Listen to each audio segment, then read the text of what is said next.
Hello, welcome back to my channel. My name is Dakota and it's great to see you today.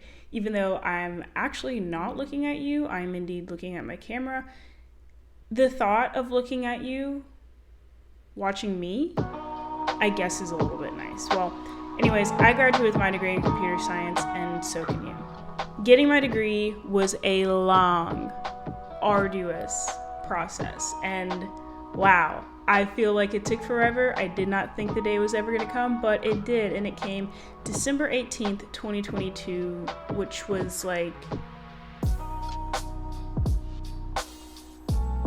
5 months ago. 4 months, I think. Honestly, I don't even know. I'm out of college. I don't have a test on when I graduated college, so, it's fine. It's one of those 2 months.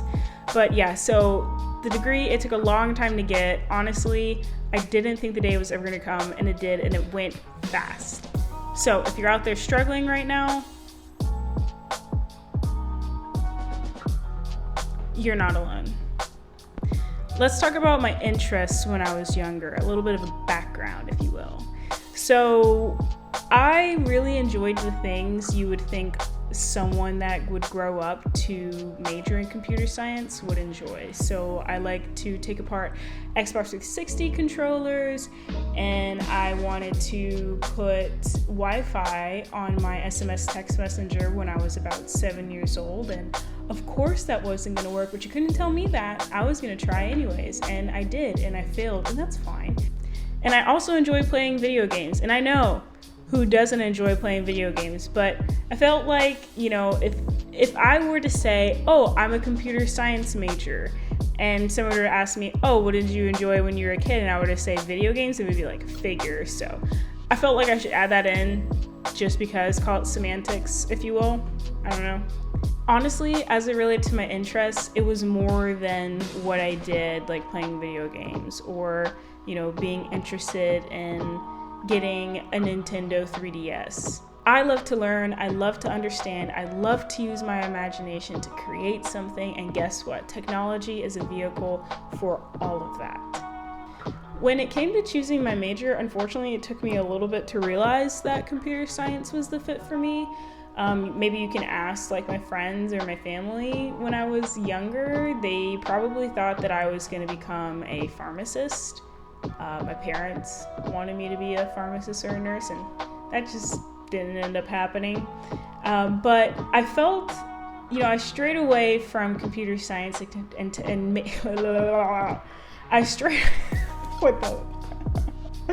I strayed away from computer science as a whole because I felt like I didn't fit the stereotypes. Like, I wasn't nerdy enough, aka I wasn't smart enough. Like, you get the point. And honestly, being a computer science major and being successful in computer science isn't about that. One thing remained constant in every major I wanted to pursue. For example, I was a finance major at one point. So when I was a finance major, I was thinking about all the ways I could, delve into fintech and Bitcoin and all this cool stuff. And, while it fit, I really always put technology before whatever major I was doing. Eventually, I got to the point where I needed to make a switch, and so I did. I transferred universities in May of 2018 to pursue a stronger program than the school I was at, and that in and of itself was a tough transition, but that's a whole nother story for a whole nother day. We don't have the time for this. I am not doing multiple takes. I am moving on. So some rough patches I hit in the major that I feel like you're bound to hit or you have hit if you've already gotten your degree. Initially, the course load got to me. It was a lot of programming assignments. And on top of that, there was a lot of labs that you have to complete. And I had to use discernment to understand my course load and what it took versus spending time on things outside of my classes. So for example, 18 credit hours as a computer science major,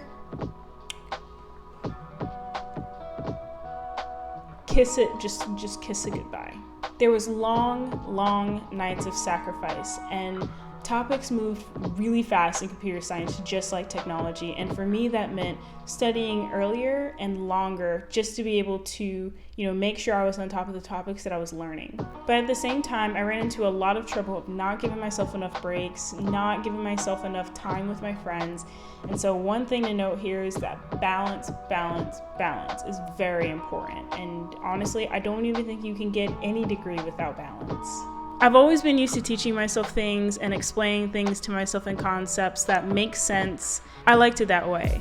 But in computer science, when you have, let's say, a data structures and algorithms course that flies by in 3 to 4 months, you don't really have enough time to, really sit with the topics and take your time with them.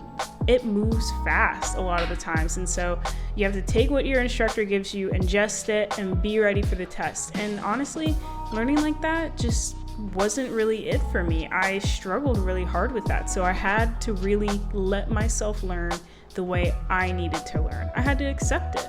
For example, when I was studying, if I needed to translate a concept that was quicker for me to understand to where I'd be ready to retain the information for a test, I would leave class, and when I was studying, I would translate a concept to myself that maybe I needed it to be quicker and easier to digest for a test that was coming up. And, it would be in the most nominal of ways. So if I was at a test and I was asked, explain a DDoS attack, I would say, awesome. I literally just created a scenario in my head the other day for that. Imagine if somebody delivered 10,000 pizza boxes to your house to the point where you couldn't get any packages for the next month. That would suck. I mean, all things considered, that's a DDoS attack in real life. So really, you need to find the answer on a test that most relates to that, however you made it up in your head, or however I made it up in my head. I learned how I like to take notes. A lot of the times you're going to see online, get 5 different colored pencils, write this way, use these highlighters, and I don't discount that. I feel as though if that's how you learn best, I agree, why not? But for me, a lot of that was just writing down notes painstakingly to the point where I would have cramps in my fingers. Anything that the teacher wrote, I wrote. And whatever was on the PowerPoint, if I felt as though it was important enough, I wrote it down too. And I'm not saying that's the best way, but that's the way that worked for me. And I think you're gonna see, the more that this video goes along, you might ask yourself, how did you graduate with a degree in computer science actually? And it's like, well, I'm not going to say I don't know, because I do know how I knew, or I do know how I know. I studied and I did well on my tests, but I had to find ways for me to succeed that were unconventional, and some of these were the ways, so don't judge me. And one other thing, I also enjoyed finding patterns of what I learned in previous classes and relating them to what I learned in the current class I was taking. So let's go over this. Oh my gosh, I feel like people think you have to be the next Elon Musk to graduate successfully with a degree in computer science, and that is just not true. So you do not have to be the smartest person in the room. I am leaving it at that. You don't have to love Mr. Robot, though I do thoroughly enjoy that show. And you don't have to be amazing at math. For some, you can complete your computer science degree and still hate math, or be like me and only like math when you get the questions right. Yeah, math is going to be a big part of your computer science curriculum, but asking for help from your TAs, from your professors, going to study hours with friends, or even YouTube, that's gonna be your bestie. What the heck? And I also just want to note, nobody's gonna hold your degree over your head and demand that you recite pi until you get it. So for those of you in progress of getting your computer science degree, you got this. I believe in you. I really do, because even when I was going through it myself, I felt as though I was writing on a hope and a prayer. And it may feel like every day you're clinging to a dinghy, but I promise you're one step closer. So let's close it out with some tips for you guys. 1, know how you learn, and not just visually, auditorily, writing, reading, or kinesthetically, but within those styles, specific ways information melts into your beautiful brain. Know your limits. Computer science degrees are rigorous, but you have to exercise temperance. Know when it's time to stop staring at that while loop and turn on Bridgerton. If you are a routine person or think you are a routine person, get in the habit of creating a routine every semester, as unstructured or structured as you may like. And if it doesn't work for you, then you have to throw it out and start a whole new one. No, I'm just kidding. You don't have to do that. Take it from me. I've done that before, and really you just waste time. Just tweak it if you need to. But keeping to a routine, some sort of schedule, is going to be your best friend. Chef's kiss. Know that learning isn't linear. Not everyone learns at the same pace, so don't compare yourself to another student, because 9 times out of 10 they're comparing themselves to you, and while that says a lot, it's not helpful to you or to them. And sometimes concepts click later on, and that's okay.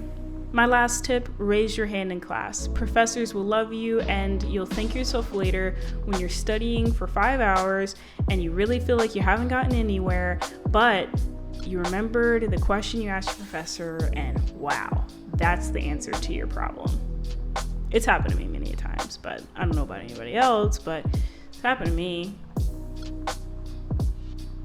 Anyways, thanks for watching. Please subscribe, follow my socials, and I enjoyed talking with you today. See you next time. I literally forgot if I talked about the SMS text messenger thing. I transferred to university to throw it out.